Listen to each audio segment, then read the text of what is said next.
Somewhere, lost in the clouded annals of history, lies a place called the Unknown. Hello, everybody, where long and welcome forgotten to the stories Android told Master to those Halloween special.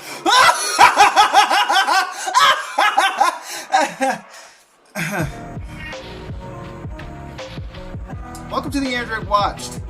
This week, we're going to be talking about Scooby-Doo. Scooby-Doo 1, the 2002 version of that movie. First things first, this movie was supposed to be a whole lot more adult, so I'm gonna get these things out of the way. Shaggy and Scooby were both supposed to be stoners. Velma and Daphne were supposed to have like a romance situation going on. They were supposed to be gay. And Fred is pretty much the same, I guess. But apparently screen test audiences were like, I think I want a more adult version of this show right now. It's okay though, because it was ahead of its time, and I really want a director's cut of this movie because this shit was a part of my childhood, and this shit will always be a part of my childhood because I absolutely fucking love this movie.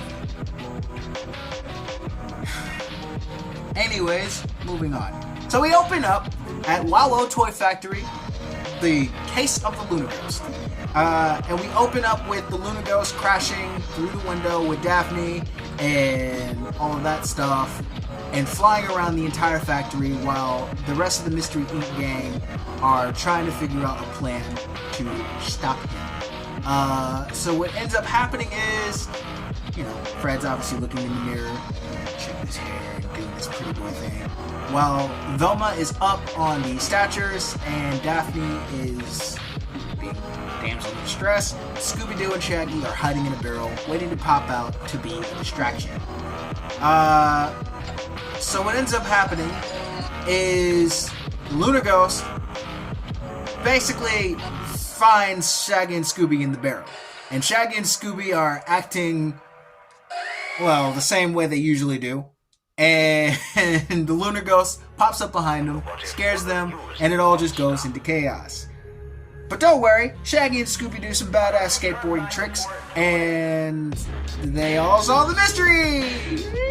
Well, basically they trap the Luna Ghost and save Daphne and all of that stuff. And meanwhile, Pamela Anderson is driving the Mystery Machine and she crashes through the wall.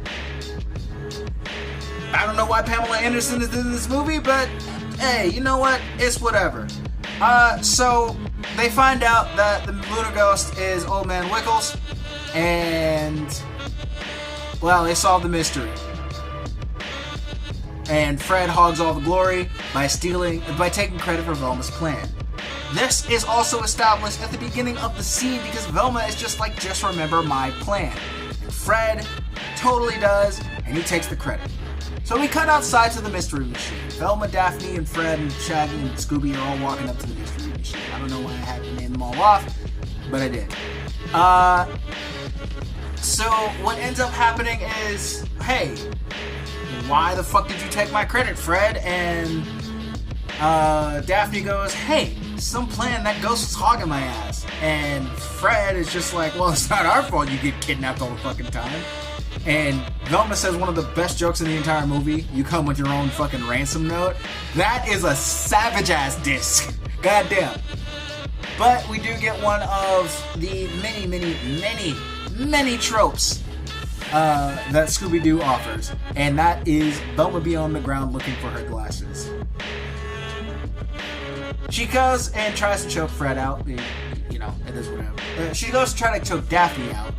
And she ends up trying to choke Fred out. And Shaggy stops them and says this huge speech, being a horrible euphemism. It's so funny.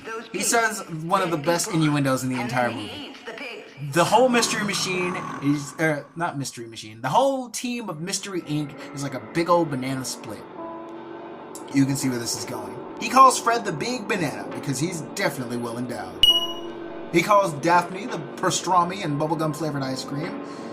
Just look at what pastrami looks like. And then he calls Velma the sweet and sour mustard sauce that goes on top. Maybe I'm just dirty-minded. So Velma ends up quitting. And Daphne was also gonna quit, and then Fred quits.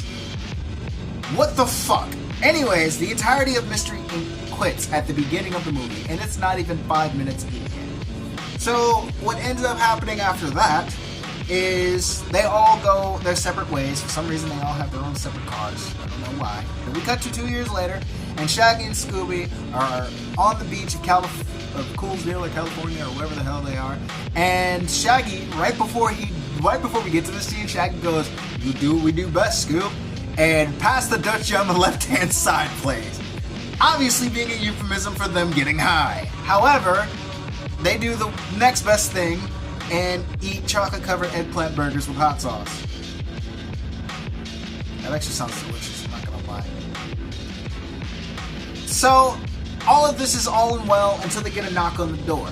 And there's a dude telling them that Mr. Emilio Montevarius is inviting them to Spooky Island. And Shaggy goes, "Oh no, we don't go to any place called spooky, haunted, forbidden, or creepy in the name." And Scooby also goes, "Or hydrocolonic," which... Please don't make that up.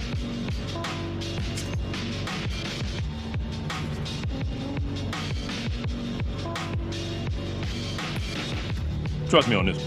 You don't want to know. Audrey, don't tell him. You shouldn't have told me, but you did. And now I'm telling you, you don't want to know. The guy kind of tells them, like, that he butters them up. He tells them that, you know, they'll get free flights, they'll get free room and board, and all you can eat. And they were like, bam! So they went on to the trip. We cut to the airport. Fred and Velma are in the airport talking about their accomplishments, what they did in their lives, and all that jazz, and everything that they're doing, and all that stuff in their life. Fred just wrote a book, and he's also, you know, being kind of the pretty boy that's always been in Mystery Inc. Velma is working with NASA and on his journey of self-discovery. And then we see Daphne with literally an entire set of luggage. And I never wanted luggage so bad in my life. Her shit's purple. Oh my god. Anyways, Daphne is a black belt in like karate or some shit now. And of course, Fred and Velma find that hilarious. And then we see Shaggy come in. And also Scooby. Scooby, they don't allow big dogs on the plane. Which, what plane does allow big dogs? What, American Airlines? Scooby is dressed like a grandma. And everybody notices. Who the fuck is not noticing a giant Great Dane dressed like a grandma? That little boy that he walks past, he earned his $20. So they get on the plane. Oh, well, first of all, they all tell each other that they're going to solve the mystery first. And Shaggy tries to pull them all back together because he's like the guy that's like the glue. He's not any of the ice cream or anything like that. He's the glue. He's the one that holds them all together. He is the the bowl that holds... Shaggy and Scooby are both the bowl that holds the ice cream together. And that is my role for Shaggy. I absolutely love Matthew Lillard. Matthew Lillard, Linda Cardellini, Freddie Prinze Jr., and Sarah Michelle Gellar. They're all amazing cast people. They're all amazingly cast in this movie. And I absolutely love that idea. The cast of this movie. So they all get on the plane. And Shaggy is making a sandwich. They're all basically sitting in the separate seats, except for Fred and Velma for some reason. And they're all just chilling out on the plane, all that jazz. We get introduced to the most beautiful character in this entire movie. Like, I had a crush on her when I was a little kid. I still have a crush on her. She was so pretty. Shaggy meets another vegetarian named Marijuana. Just to further hammer home how much of a fucking stonehead this guy is, Shaggy meets Mary Jane. Mary Jane is a precious little sweetheart, and I love her to pieces. Only problem is she's allergic to dogs. So Scooby goes to sit with Fred and Velma. And Scooby sees a cat and starts barking immediately. Fred obviously mansplains to Velma, and then turns to Scooby, flicks him on the nose, and gets socked in the jaw, respectively. We cut to the island. Well, not cut. We fade to the island after the plane does like a weird ass nosedive for some reason. And we meet the man who brought them here, Mr. Montevarious, played by Mr. Bean himself. I forgot his name. But Mr. Bean's here. Mr. Bean's here. He's the one that basically brought them all here, and, you know, he's doing stuff.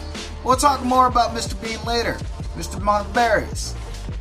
And one of my favorite bits in this entire movie is one of my favorite things ever. Fred cannot pronounce Mr. Montevarious at all. He says it one time in this entire movie. And then all the other times, he sucks at saying his name. The reason why Mr. Montevarious brings them all there is because something is going on with all of the college students here. He's all literally just like, oh, I love these kids. This is a perfect place for them to have their spring break or summer vacation. Just come over to Spooky Island, hang out, have fun. You know, I'm not evil, I promise. So he goes ahead and talks to them, and he brings them past a line of students that are obviously controlled by something. We don't know what it is. He's like, pay attention to the students that are coming in versus the students that are coming out. They're all stoic and just robotic. Like nothing can faze them. And we get an example with Brad and Carol. Now here's another thing. I'm a little embarrassed to say, I had a crush on Carol when I was a kid too. It's something about powerful women. I've always been attracted to powerful women. Don't you motherfuckers judge me. Don't. I think this is where it awoke. I've always been attracted to powerful women. Speaking of attraction, everybody in this cast is extremely attractive, and I can't deal. My pansexual heart is pumping for these folks. Getting composure. Mr. Montevarious tells the mystery gang what the hell is going on and all that stuff, and they're all obviously competitive because they broke up, and they're just like, oh, Mr. Montevarious, we did break up, and Mr. Montevarious is like, well, that's the thing about broken things. They can be fixed, and I need you to fix Spooky Island for me. And that's obviously a little bit of foreshadowing for what happens later, but anyways. So, Daphne, Velma, and Fred, they're all like, I'm gonna solve this mystery. You guys can go suck dicks. And they go on their separate ways. Meanwhile, Shaggy and Scooby are just like, shit, I'm here to eat, man. Y'all offer food, I'm here. We continue, and we cut to this ritual, basically, that's going on. And we get introduced to, I think his name is Nagu, something like that. Nagu is explaining, basically, the origins of Spooky Island and what the hell is going on. These marvelously tall creatures that did their thing and all of that stuff. But Emil Montevarious decided to build a theme park on this island. And now, while we party, they're plotting their revenge. So y'all better fucking watch out. Meanwhile, Velma is still trying to gather clues. And she sees a bunch of, teenagers just stoically singing the ritual chant and all of that stuff, which is a real chant apparently. I don't know about that behind the scenes, but in the movie it was a real chant. And yeah, Nagu basically goes up to Velma because I guess she's fucking famous or something like that, and he tells her, do my friends scare you? And she's like, they would if it weren't for the holographic projectors, bitch. What you think this is? And I do this to my girlfriend all the time. What a smart little one. We cut to a little bit later and we see Shaggy, Scooby, and Mary Jane all walking through the food court area, party area, and Shaggy and Mary Jane are basically on a date. Scooby-Doo gets a phone call saying there's a bag of hamburgers in the woods. Totally not sus. And he goes out there because, duh, what the fuck do you think is gonna happen? Now, this is where we get our first hint of why Mr. Montevarious brought them all there. There's a monster that you will completely forget about later in the movie. There's a monster that chases after Scooby-Doo. And this is one of the funniest scenes in the entire movie because Scooby-Doo narrowly escapes death. Scooby-Doo runs around the woods and launches a monster onto one of those little floating ball things, and then he hits a roller coaster, and Scooby-Doo runs back and crashes Mary Jane and Shaggy's date. Mary Jane goes away with a cute little stuffed blue head that Shaggy won her, and Daphne comes up. Oh, well, not really, but give me a second, I'm getting ahead of myself. Daphne finds a voodoo man sacrificing a chicken on the beach. This guy looks like Corey Coleman. If you know who that is, good for you. You watch Double Chosted. So do I. The voodoo man basically is sacrificing a dead chicken, and he tells Daphne not to go to the spooky island castle. And Daphne's paranoid ass is like, ha, you want me to go to that castle because you got a trap set for me. Unless you knew I figured it out. So you want me to go there even though you told me not to, even though I knew you would tell me to, so just because you wouldn't tell me not to. And he's like, what the fuck are you talking about? So anyways, Daphne goes back and finds Shaggy, and they all go to the spooky island castle. And, yeah. Chaos and calamity ensue. It turns out that Fred and Velma were also on the lead, that lead to the spooky island castle. Velma apparently has been hiding there for like a day, I guess. Fred walks through the door, and Velma scares the shit out of Daphne. They continue, and Fred almost misogynistically tells Daphne that he can go with her, and it's so fucking stupid, because Velma's just like, typical. Obviously you want to fuck Daphne, we get it. But no, it's fine, because Fred changes the plan, and he goes on a little clue search with Velma. And he sends Daphne off on her own, and Shaggy and Scooby to go check out whatever the hell they wanted. So, yeah. Shaggy and Scooby find a buffet table. Daphne is trying to open a big-ass door, which she can't. And Fred and Velma walk through a hallway full of knights, which, that's also kind of sus. Fred is telling Velma, hey, I'm sorry I've been picking you last. And Velma's just like, psh, all you care about are swimsuit models. And he's like, nah, I'm a man of substance. Dorky chicks like you turn me on too. Which is the funniest line in the entire goddamn movie. I love this movie so much. And Freddie Prinze Jr. plays this character to a T, man. To a fucking T. We continue. There's a tiny little guy inside of the castle. Now, I forgot to mention this. Shaggy goes off about why they don't do spooky castles. Because first of all, because castles have paintings with eyes that watch you and suits armor you think to stab you. But there's a guy inside who follows you every time you turn around. How many times did that actually happen? Well, we're not gonna do it. That's right. which he's not wrong. Because as Velma and Fred leave the hallway, well, not leave, but continue down the hallway full of statues, there's a little tiny little monster thing with eyes that watch you. And also a tiny little guy inside that follows you around every time you turn around. Plus, they're literally in a hall full of suits of armors that you think are statues! It's all connected!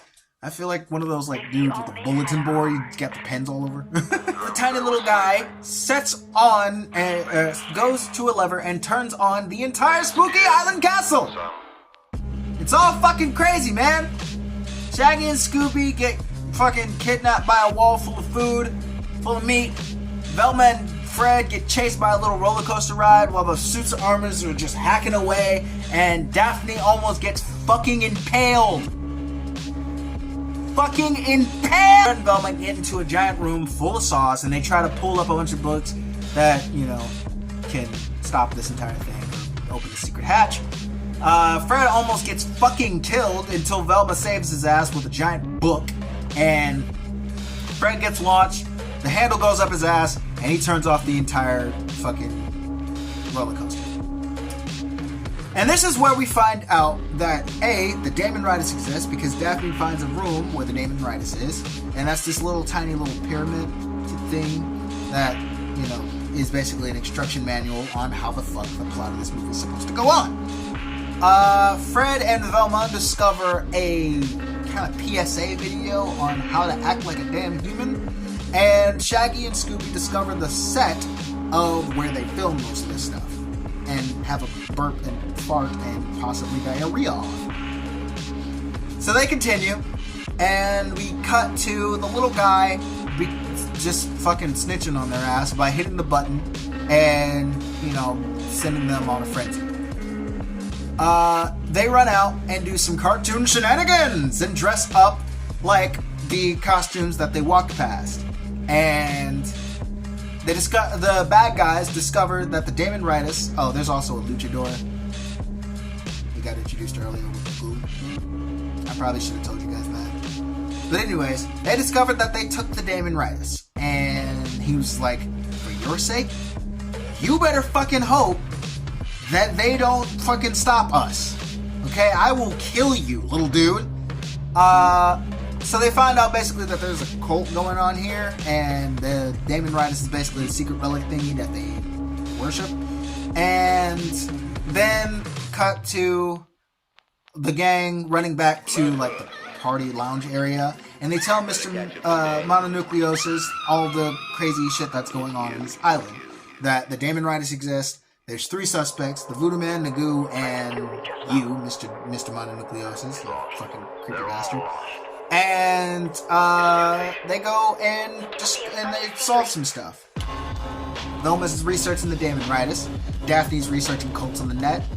And Fred, Shaggy, and Scooby are just doing their thing. Fred went to go change because it must have been musty in that fucking blue ass long sleeve shirt. In the middle of fucking May, cut to Velma, kind of researching the Damon Ritus and realizing that she can read some of the shit that's on the Damon Ritus.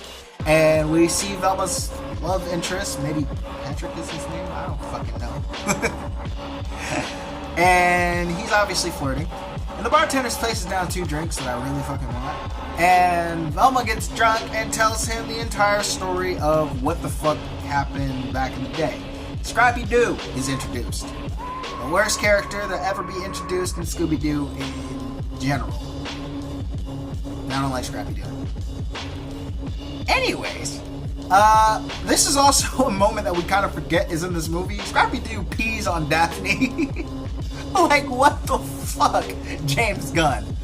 What the hell? Yeah, Scrappy-Doo pees on Daphne and gets kicked out of the mystery game. We also find out that Scrappy-Doo isn't really even a puppy, he just has a gland disorder. Do with that what you will. Nagoo is playing the piano and he plays a song and everybody's all clapping and stuff. And Scooby-Doo sees a monster and he panics. And Fred has to reassure him. He comes in and he tells everybody, and I mean everybody, there's absolutely no ghouls, geese, guys, goobs, gobbledygoos, or monsters. There are no such thing as ghouls, ghosts, goblins, or monsters. Now listen up. There is absolutely no such thing as monster! Yeah, anyways. They discover a monster there. So the monster comes in and Fred and Velma both get kidnapped. Damn. Daphne safely and securely gets the Damon Ritus. And we get a nice big old chase scene from 2 monsters and the rest of the Mystery Inc. gang, including Mary Jane. We get a couple of nice funny moments with Scooby-Doo, giving the monster a manicure or eating a hoagie. And we get set up! We get set up with an amazing homage to them just running through the halls like they do in the cartoon. But it's okay, that would have looked ridiculous. However, we did get a nice little chase scene of them falling out of a giant window and rolling off of the canopy or whatever. And then the monsters jump after them and, well, they're idiots. So, what do you want me to do? So anyways, that's the end of that scene. We cut to the next scene of the rest of the gang and Mary Jane hiding in vases and looking at the monsters carry them by. There's a nice little funny little bit here where it says heads in vases, and they're all heads in vases. We see the monsters carry the rest of the teenagers along and go inside of the giant cave with the eye projectors. That's where that is. So Daphne's like, I got this. I don't got this. So Mary Jane calls the Coast Guard. This scene is kind of stupid. I don't know why this scene is here, but Mary Jane calls them, and this does sound like a prank call the way she calls them, because she goes, Coast Guard, let's give him. Hello, sir. We're on Spooky Island. Our friends were, kidnapped. We need someone here right away. We do have a unit in the vicinity. Can you meet him at the pier? Uh-huh. All right, they'll be right there. My friends have been kidnapped.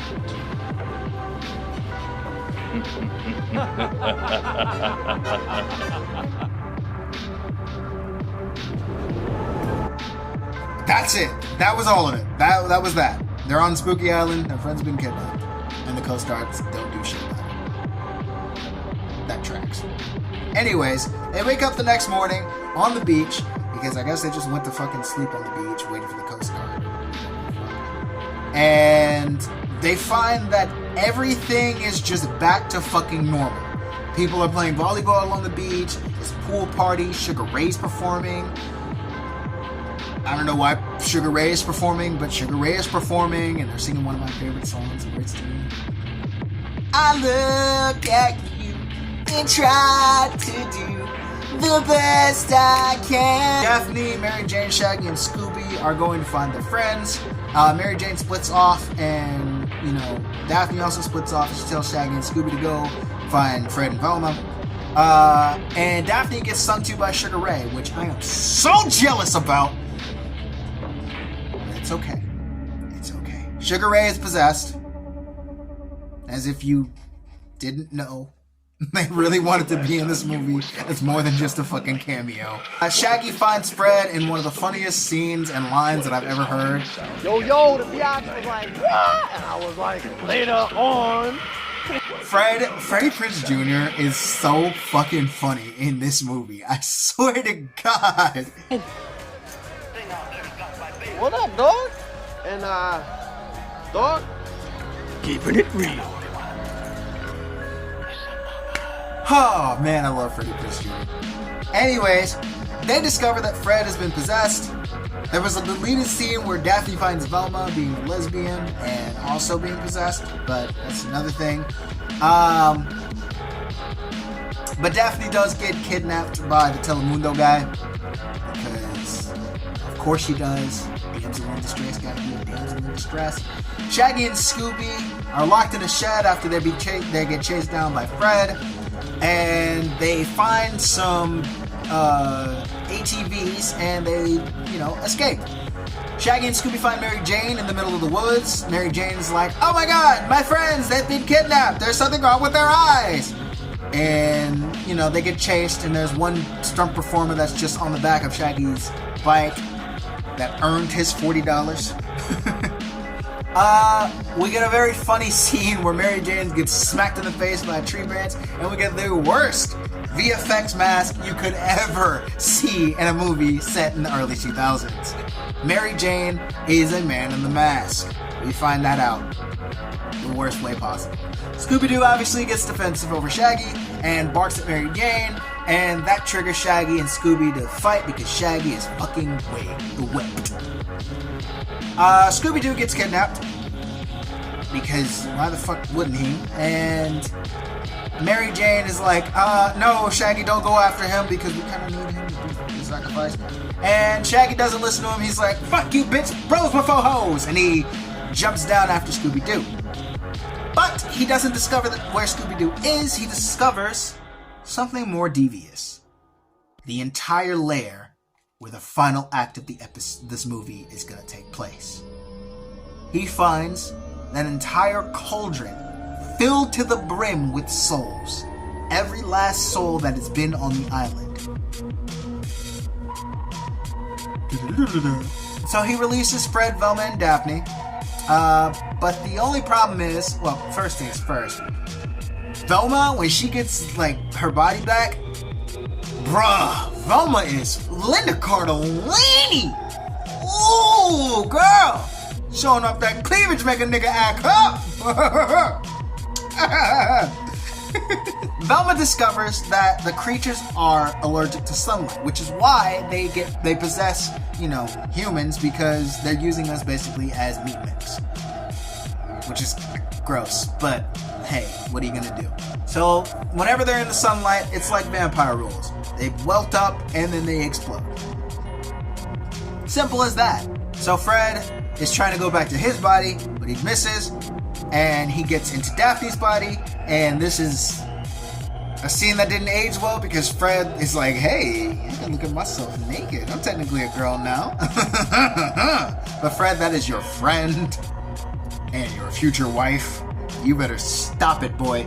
Daphne goes into Fred's body, and, well, chaos ensues as well. Cut to the woods. Daphne, Fred, and Velma are out in the woods, and Shaggy finds them somehow with the Damon Radis in hand. And this is one of my favorite scenes in this entire movie. I love this scene so much. He puts the Damon Radis down, and they switch souls over and over until they figure it out. And I fucking love that scene because this is one of the best acted scenes in this entire movie. Fred, Daphne, Velma, and Shaggy all discover what it feels like to be in each other's bodies. And there's a bulimia joke, but I will not talk about that joke at all, but there's a bulimia joke in here.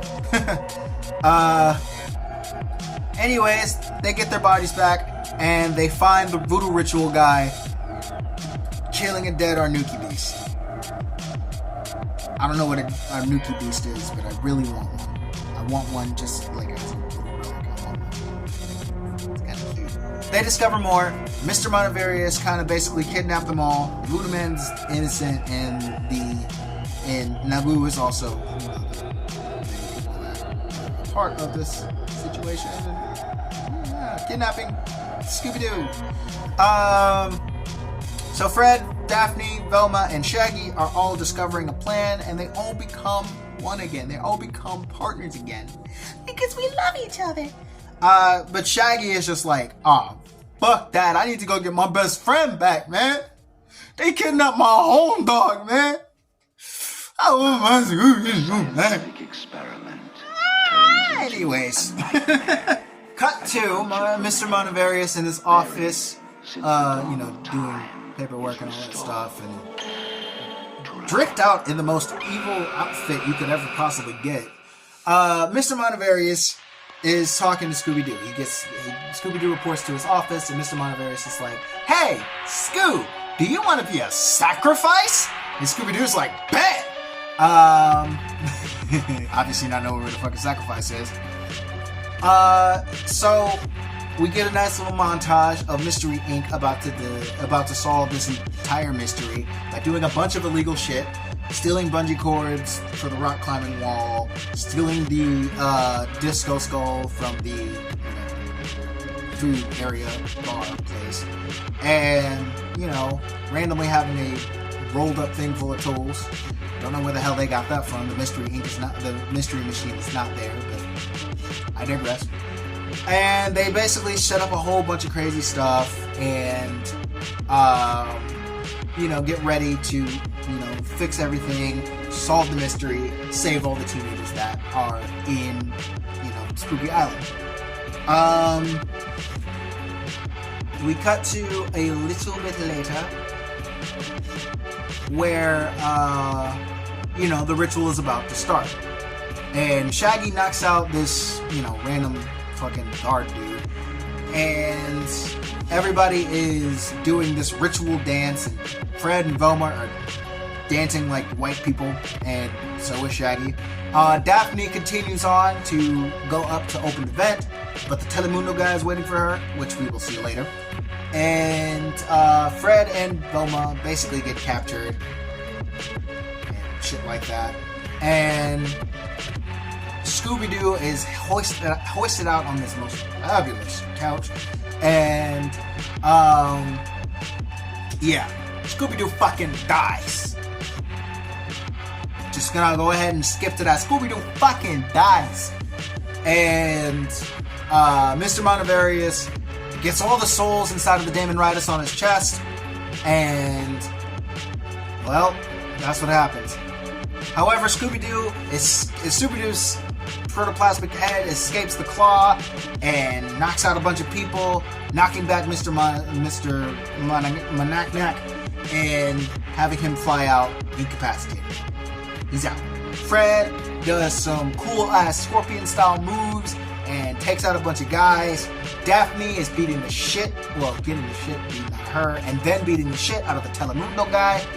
And she kicks him down the hole. Well, not really yet. Fred and Velma discover that Mr. Montevarious is a man in the mask.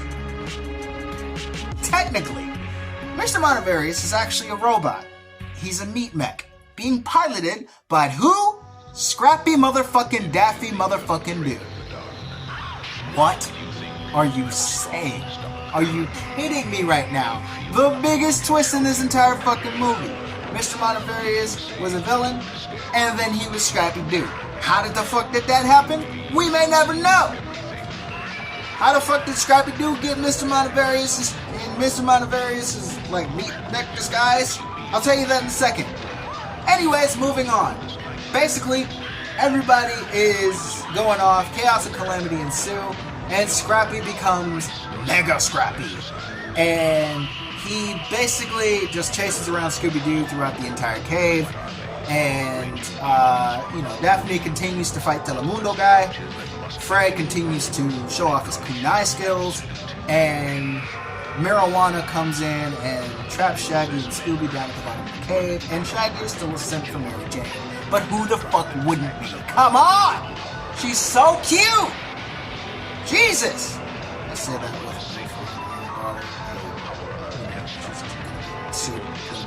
I don't know, man. I don't know.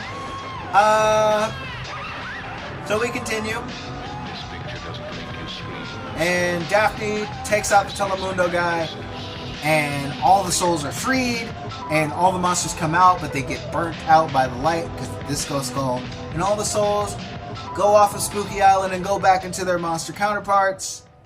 And everybody is hugging each other out. Mr. Montevarious is trapped in a ditch. I don't know how the fuck he escaped, what prison he was being held in. And yeah, everybody goes out. A news team is present. And they're like, hey, can you tell us how you solved this mystery? And Fred's like, I was starting off with a speech from my new book, and I'm gonna let Velma take it from here. And Velma basically gets the credit that she deserves, because Linda Cardellini is our queen.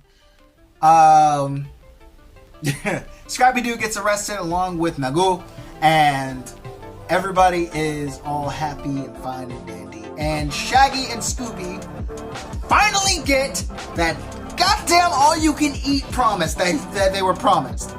My boys get to eat all they can eat. And they eat some hot peppers. Matthew Lillard would be amazing on Hot Ones. Please! First we feast. Let that happen. Please. I would love to see that.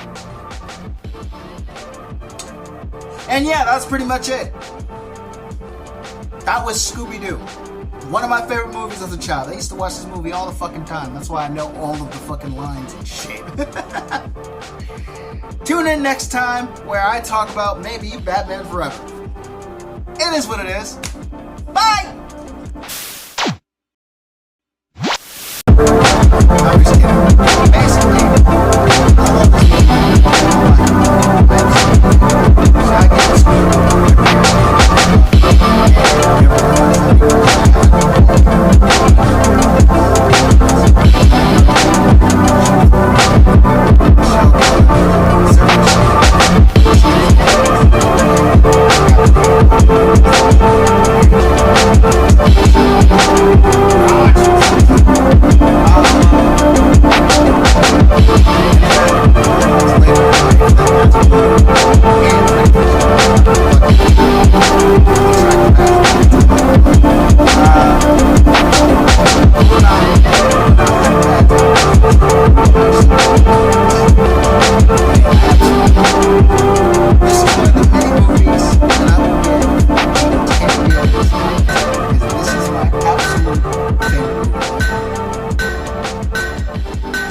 Anyways, thank you guys so much for watching this review. I hope you enjoyed it.